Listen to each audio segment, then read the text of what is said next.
এই যে শুনছেন, সাদা কাফন ছাড়া আপনার আপন বলতে কিছুই নাই।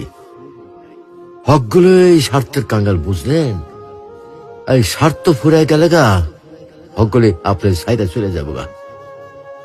আর যখন হকগুলি আপনার সাইডে যাইব, তখন দেখবেন আপনার এই সাদা কাফনই একমাত্র আপন হয়ে থাকবো। তা বা কয়দিন কন? আহারে জীবন, কিসের লাইগা এত কিছু করতেছি? এরই নাম কি জীবন? এই আছি, এইটাই ফুটুস ফুটুস। কিছুই তো আমার লোকে কবরে যাইব না। না যাইব আমার শখের মোবাইল ফোনটা, না যাইব আমার শখের গাড়িটা, আর না যাইব আমার শখের বাড়িটা। কিছুই সাথে যাইব না। এগুলা ভাববার মধ্যে কি আর সময় হয় আমাগর? আমরা কত ব্যস্ত, তাই না? আহারে জীবন।